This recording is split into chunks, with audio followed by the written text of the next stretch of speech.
Un autre regard, votre podcast qui explore tout ce qui se trouve entre l'un peu insolite, le franchement étrange et le vraiment bizarre.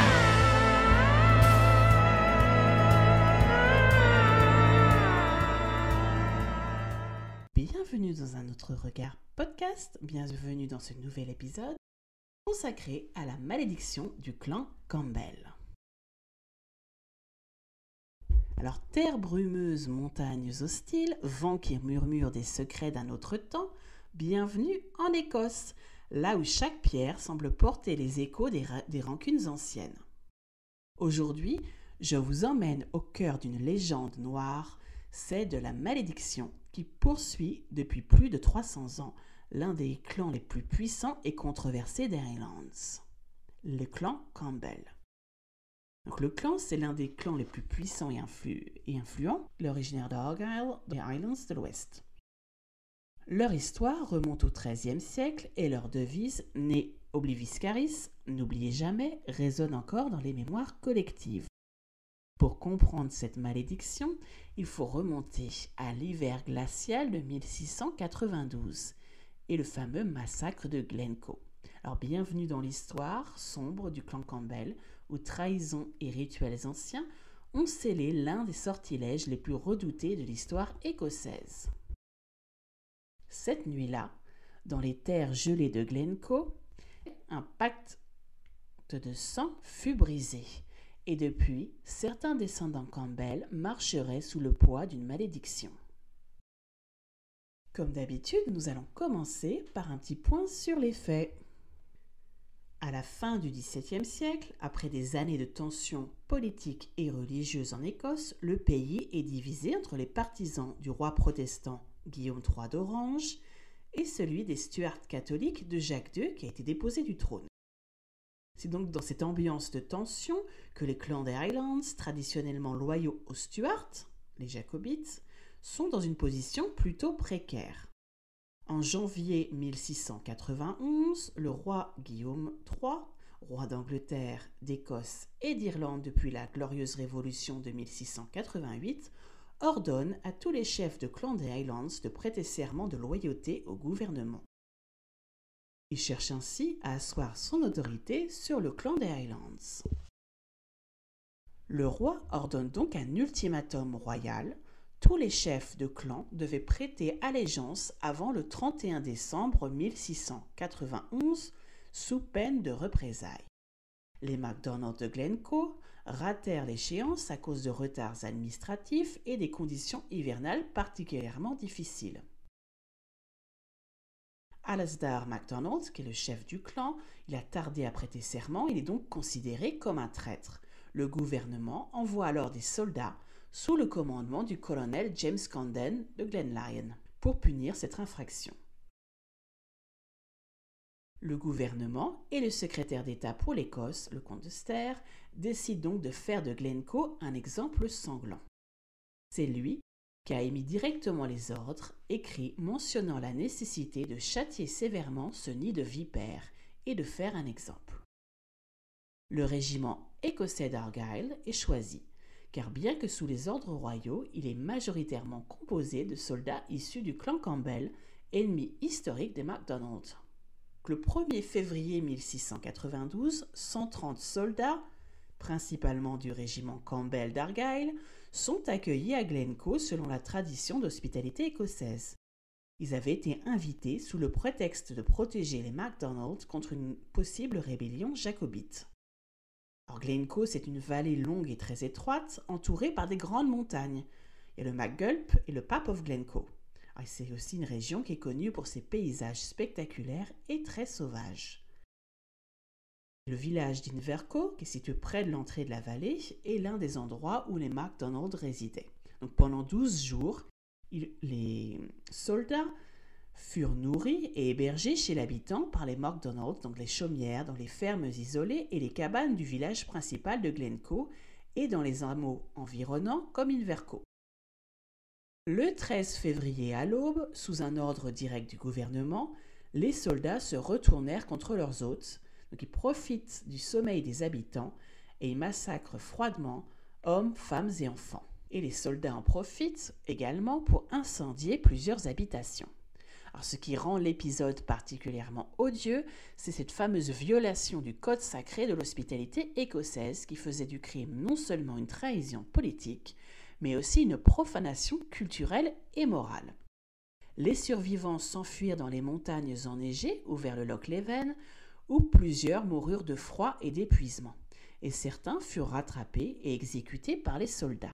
Alors on estime que 38 personnes furent tuées directement chez eux, mais encore plus périrent dans les jours suivants. Donc parce que si on prend effectivement en compte les gens qui sont morts de froid, de faim, en s'enfuyant, le chiffre grimpe vite. Alors selon plusieurs historiens et sources, comme The National Trust for Scotland ou le livre The Highland Clearances de John Preble, on estime qu'entre 40 à 70 personnes au total auraient trouvé la mort dans les villages et les collines environnantes. Alors le massacre, bien sûr, provoqua l'indignation, même à la cour de Guillaume III.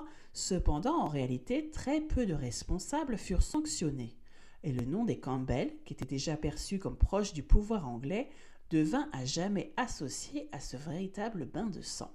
Alors aujourd'hui encore à Glencoe, certaines auberges arborent des pancartes indiquant « No Campbell, welcome here », où les Campbell ne sont pas les bienvenus. Alors après cette tragédie, les MacDonald, l'un des clans les plus anciens et respectés, jurent de se venger. Alors selon les traditions écossaises, un acte aussi monstrueux ne pouvait rester impuni. Alors les chefs spirituels du clan, dont les fameux druides et autres figures mystiques, en appellent aux forces surnaturelles pour punir les descendants des Campbell. Alors selon la légende, les survivants MacDonald, guidés par des druides, scellent alors une malédiction puissante. Ils appellent la colère des anciens dieux, des esprits des landes, des banshees des Highlands, qu'on appelle les Bean-Nai.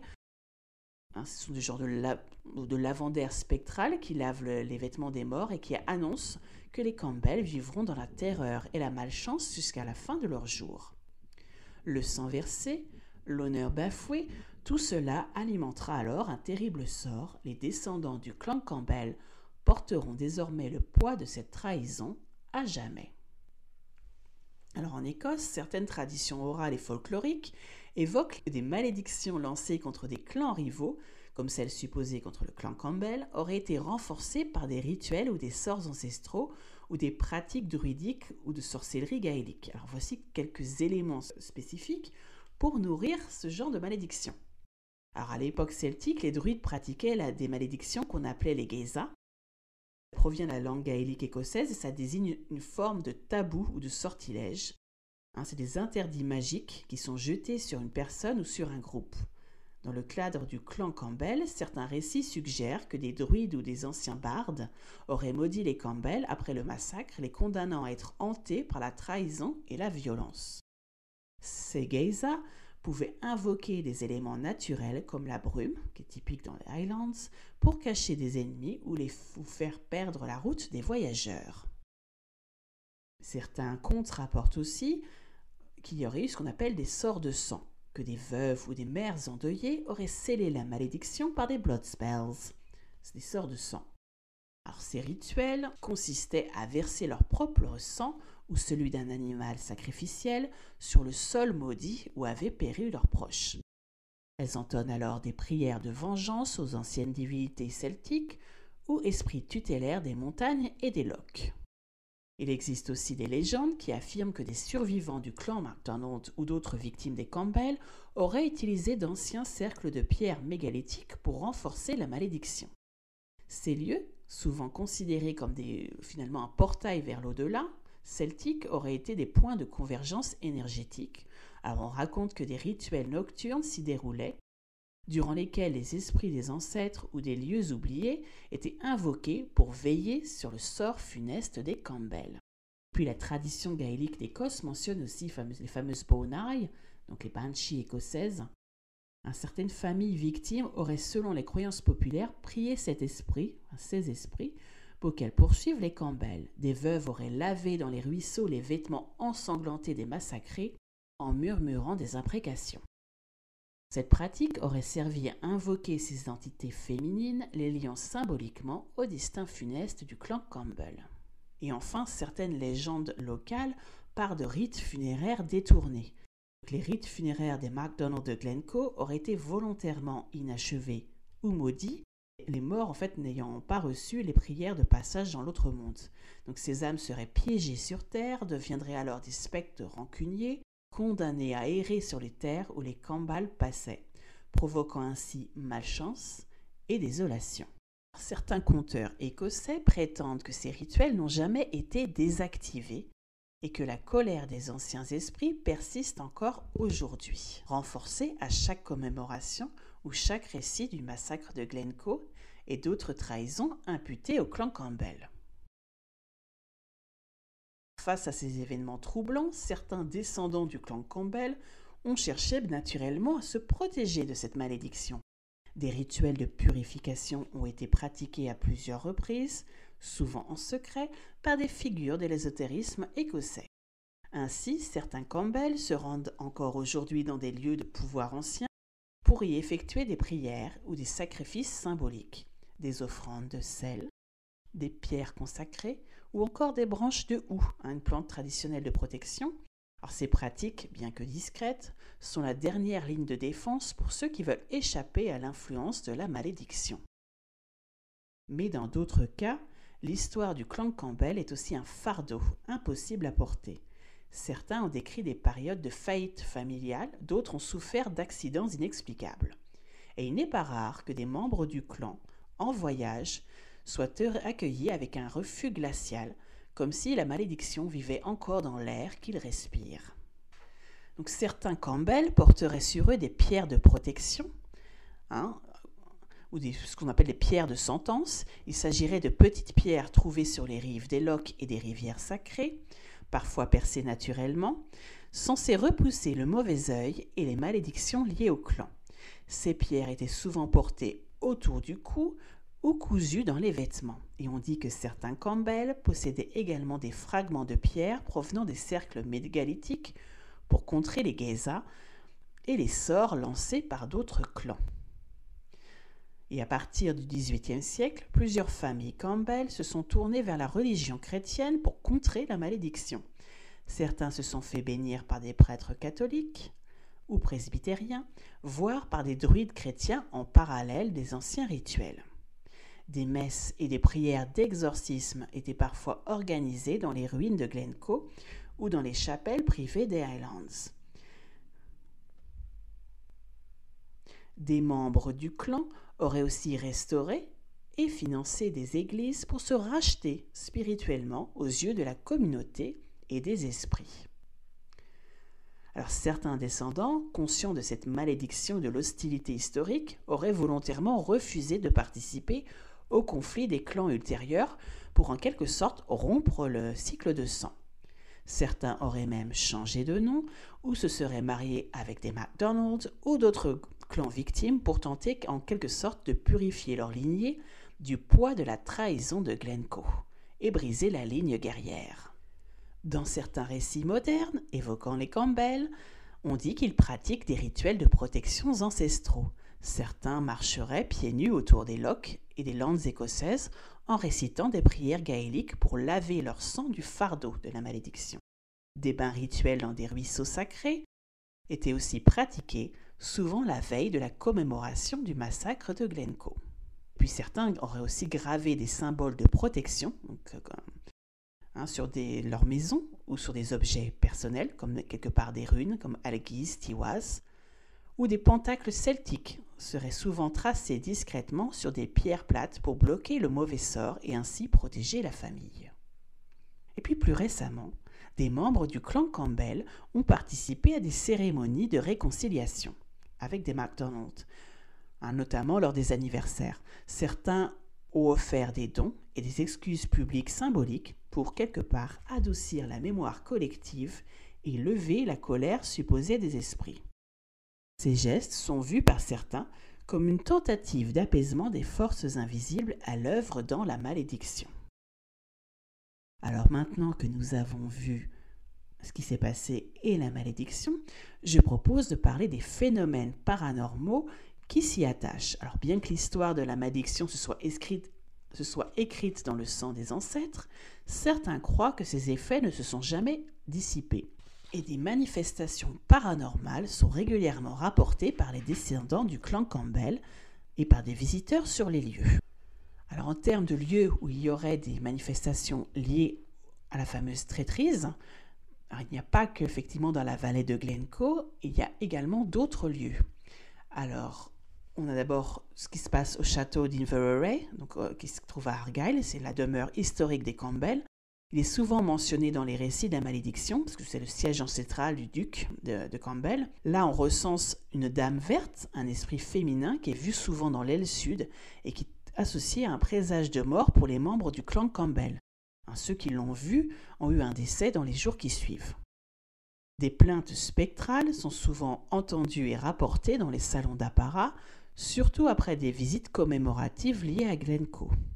Et on a également enregistré des apparitions d'un homme décapité. Alors c'est supposé être un ancien MacDonald qui aurait été capturé après le massacre.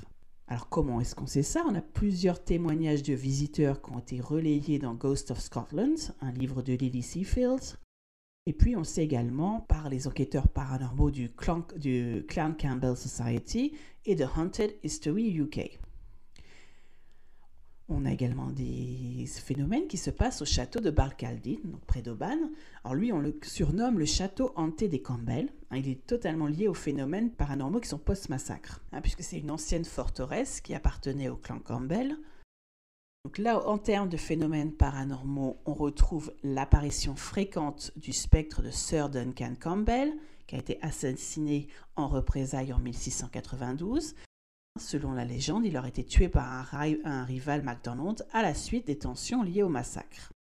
On enregistre des activités de poltergeist, donc objets déplacés, bruit de pas dans les couloirs déserts et des sensations de froid intense.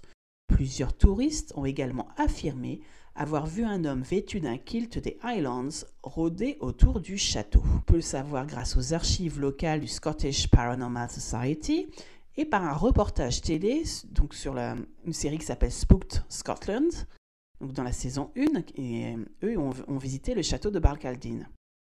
Alors c'est disponible sur la plateforme de streaming Max et ça s'appelle Écosse, terre d'épouvante. En termes des phénomènes qui étaient enregistrés, on a également des phénomènes qui sont liés à la pierre levée de Glencoe, donc c'est un mégalithe qui est situé dans la vallée. Il est souvent mentionné dans les récits folkloriques comme un point de convergence des esprits. Donc là, on y note des lueurs inexplicables observées autour de la pierre lors des anniversaires du massacre, donc la nuit du 12 au 13 février. Certains locaux racontent même que des ombres furtives se déplacent autour de la pierre pendant les nuits brumeuses. Donc ce sont des traditions locales qui ont été collectées par le Folklore Society of Scotland. Et puis on retrouve ça également dans le Celtic Lore and Legends, un livre de Pierre Beresford Ellis. Alors là, ce sont des phénomènes qui se passent un peu plus loin. Maintenant, voyons ce qui se passe dans la vallée de Glencoe elle-même. Alors il y a des histoires racontent que dans les lieux spécifiques, comme à Glencoe et dans les monts, certains Campbell ressentent des présences étranges, entendent des voix chuchotant des mots en gaélique et ont même vu des silhouettes spectrales du clan MacDonald apparaître dans la brume. Alors, voici quelques témoignages contemporains. Alors, il y a une légende déjà locale qui évoque la présence d'une entité appelée le Coaneach, comparable à une banshee qui aurait pleuré près d'une cascade la nuit précédant le massacre, donc là, n'oublie pas 1692. Elle pleurait pour avertir ainsi les MacDonald du danger imminent. Donc certains habitants prétendent encore de nos jours entendre ces lamentations à l'approche de l'anniversaire de la tragédie. Puisqu'on est dans les cris et les gémissements, certains rapportent également avoir entendu des cris et des gémissements, suggérant que les échos de cette nuit sanglante résonnent encore dans la vallée. Certains Campbell racontent avoir entendu la nuit des cris de douleur et des prières en vieux gaélique près des sites historiques. Des histoires racontent que dans les lieux spécifiques, comme à Glencoe ou dans la montagne, certains Campbell ont ressenti des présences étranges et ont vu apparaître des choses dans la brume. Alors, des témoignages confirmés par des visiteurs qui affirment avoir entendu des voix étouffées, comme une conversation de groupe alors qu'il n'y avait personne autour d'eux. Donc ça, on le sait grâce au journal Ghosts of Glencoe, The Haunted History UK, qui est paru en 2015, grâce aussi à un livre de McCarty de 2010 qui s'appelle Haunted Islands, The Ghosts of Scotland. Autre phénomène, il y a une série d'incidents et d'accidents inexpliqués. Donc, certains membres du clan Campbell auraient rapporté être victimes de séries d'accidents étranges, souvent lors de leur passage dans certaines régions symboliques comme Glencoe ou sur les terres des anciens MacDonald. Les voitures en panne dans les vallées brumeuses sans explication mécanique valable, des chutes ou des blessures bénignes mais répétitives lors de randonnées ou d'excursions sur les fameuses terres maudites, et des éclairs frappant les arbres ou des routes très à proximité immédiate de certains Campbell lors de rassemblements familiaux ou de cérémonies. Alors, plusieurs témoignages évoquent également des visions fantomatiques, souvent décrits comme des silhouettes de Highlanders en haillons, armés d'épées ou de fusils anciens, qui fixent silencieusement les membres du clan. Et des ombres également observées dans la brume des montagnes ou derrière les arbres dans certaines forêts écossaises comme près de Glencoe. Alors, des témoins affirment avoir perçu des figures fantomatiques errant dans les collines environnantes, particulièrement durant l'hiver, aux alentours de l'anniversaire du massacre. Alors, l'une des premières associations en Écosse spécialisées dans l'investigation des phénomènes paranormaux, c'est le Scottish Paranormal Society. Donc, c'est une organisation qui a mené des enquêtes dans toute la vallée de Glencoe. Alors, leurs recherches ont révélé plusieurs phénomènes spectrales, incluant des apparitions de soldats en uniforme, souvent visibles par temps brumeux ou pendant des heures tardives, traversant la vallée ou se dirigeant vers les anciens foyers des MacDonald. Ils ont également enregistré des sensations de froid intenses, même lorsque les températures sont normalement modérées. Ils ont également rapporté des phénomènes de type poltergeist, donc dans plusieurs demeures appartenant aux Campbell, donc des objets familiaux comme des monstres anciennes ou des armes qui ont été héritées tombent inexplicablement du mur et se brisent sans cause apparente. Il y a eu des portes qui claquent seules, des bruits de pas nocturnes ou des bougies qui s'éteignent sans qu'il y ait aucun courant d'air. Alors, certaines histoires évoquent aussi que des portraits de famille accrochés au mur, notamment d'ancêtres impliqués dans le conflit ou le massacre de Glencoe, chuteraient ou se tourneraient face contre le mur. Il y a également des problèmes de lignée, donc certaines branches du clan Campbell ont vu apparaître des schémas familiaux de malchance. Des décès prématurés, notamment d'héritiers ou de membres porteurs du nom Campbell, directement liés à la région d'Argyll ou de Glencoe. Des faillites ou des pertes de terres, même dans des familles historiquement très aisées, sans aucune raison économique évidente.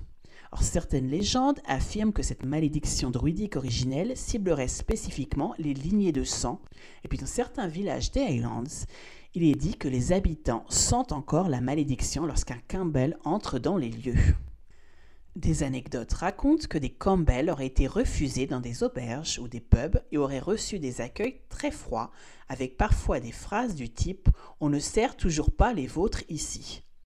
Des guides locaux déconseilleraient même à certains Campbell de visiter les ruines de certains châteaux MacDonald ou de marcher seuls à Glencoe. Des enquêteurs paranormaux et des médiums ressentiraient des pressions physiques ou émotionnelles anormales, des sensations d'être observés, des nausées ou des vertiges en visitant les lieux du massacre. Des médiums décrivent avoir perçu des esprits réclamant justice spécifiquement aux membres du clan Campbell, même plusieurs siècles après les faits. Donc ça, on le sait grâce au National Trust for Scotland et leur brochure publiée en ligne et distribuée gratuitement qui s'appelle Haunted Glencoe. Un autre témoignage important, c'est celui du guide local de Glencoe, donc M. Ian Morrison. C'est un guide local qui travaille à Glencoe depuis plus de 30 ans. Lui, il a partagé son expérience dans plusieurs interviews locales et nationales. Il a rapporté avoir vu plusieurs fois des formes humanoïdes floues apparaître dans la brume de la vallée et disparaître dès qu'il s'approchait. Morrison a également témoigné qu'un de ses collègues de travail a vu un soldat fantomatique vêtu de l'uniforme traditionnel écossais marcher à travers les champs près de la rivière. Mais en allant sur place chercher des traces physiques, il n'aurait rien trouvé. De nombreuses légendes et récits populaires suggèrent que malgré les tentatives de protection et de réconciliation, certains descendants du clan continueraient aujourd'hui de subir les manifestations étranges et des coup du sort attribué à la malédiction. Je vous propose d'aller un peu plus au-delà dans la bizarrerie et de rajouter une couche complémentaire, les phénomènes ovnis dans la vallée de Glencoe. Alors, des témoignages et des rapports ont fait état d'observations d'ovnis dans cette région depuis plusieurs décennies. Alors, bien que la vallée soit très connue pour cette histoire tragique et ses phénomènes de hantise, des incidents d'ovnis ont également été répertoriés et certains sont avérés, on va dire, particulièrement intrigants. Tout d'abord, en 1980, donc un groupe de randonneurs dans la vallée de Glencoe aurait observé un disque lumineux flottant au-dessus des montagnes, en particulier autour du loch Actreoctane, qui est un site réputé pour son atmosphère déjà étrange. Le disque a été vu se déplaçant lentement avant de disparaître brusquement derrière les montagnes. Ces témoins ont affirmé n'avoir jamais vu un aéronef ou un phénomène naturel pouvant expliquer la lumière observée. Ce cas est souvent mentionné dans les discussions d'ailleurs sur les phénomènes mystérieux de Glencoe. Alors le rapport des témoins a été publié par le SUFORA, c'est le Scottish UFO Research Association. Autre cas, 1993, avec l'apparition de lumières étranges au-dessus des montagnes. Donc, plusieurs témoins ont rapporté avoir vu une lueur verte brillante dans le ciel au-dessus de Glencoe. Cette lumière semblait se déplacer de manière totalement erratique avant de disparaître soudainement dans une lumière éclatante. Les témoins ont souvent décrit le phénomène comme étant très semblable à ce qu'on appellerait aujourd'hui une boule de feu ou un ovni. Ce phénomène, il a été observé pendant plusieurs minutes et plusieurs rapports concordent sur la forme de la lumière et sur sa trajectoire inhabituelle. Alors là, on le sait grâce à un article dans le Daily Record sur une observation d'OVNI à Glencoe, donc ça c'était, comme je vous disais, 93. Et puis, on a des incidents récents, depuis 2015. Donc plus récemment, il y a des témoins qui ont rapporté des observations de lumières silencieuses et mobiles qui flottaient tranquillement au-dessus de la vallée de Glencoe. Donc les témoignages parlent de lumières rouges et blanches qui se déplacent dans des trajectoires impossibles. Et en 2015, des enquêteurs en OVNI du Scottish UFO Association ont recueilli plusieurs rapports similaires qui renforcent l'idée que les activités mystérieuses dans la région de Glencoe pourraient inclure des phénomènes aériens non expliqués. Alors, l'un des aspects intéressants des observations d'OVNI à Glencoe, c'est la fréquence des rapports autour des sites qui sont associés à cet événement tragique. Des chercheurs ont suggéré que l'atmosphère mystique et les phénomènes inexpliqués dans cette ville pourraient être quelque part interconnectés.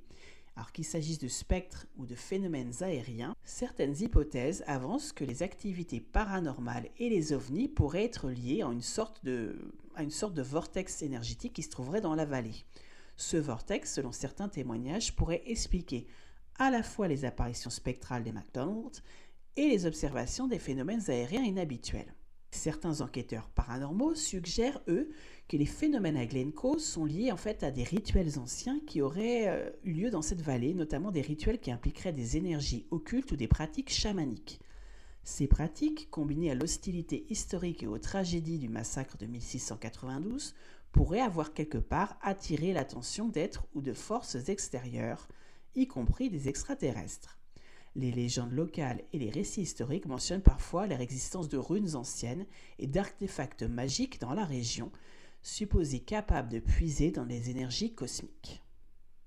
Alors en refermant maintenant ce chapitre de Glencoe, un chapitre qui est sombre de l'histoire écossaise, il apparaît clairement que la malédiction du clan Campbell dépasse la simple rivalité entre clans.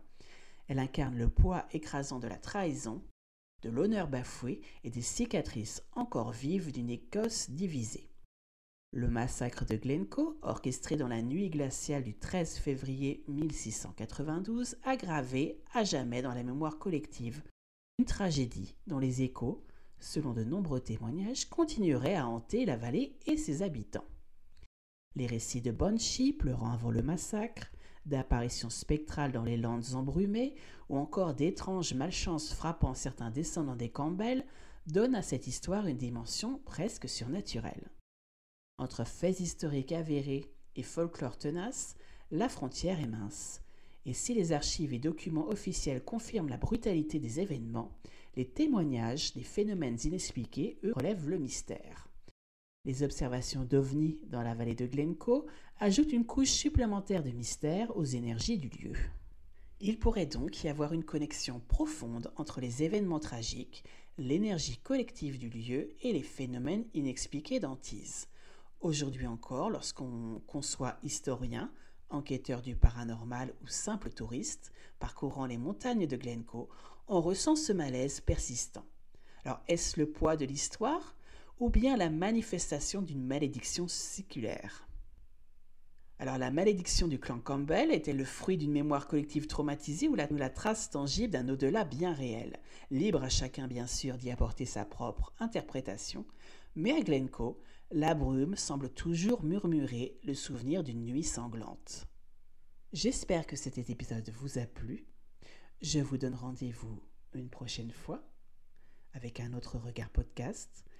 Je vous souhaite une bonne continuation et prenez soin de vous.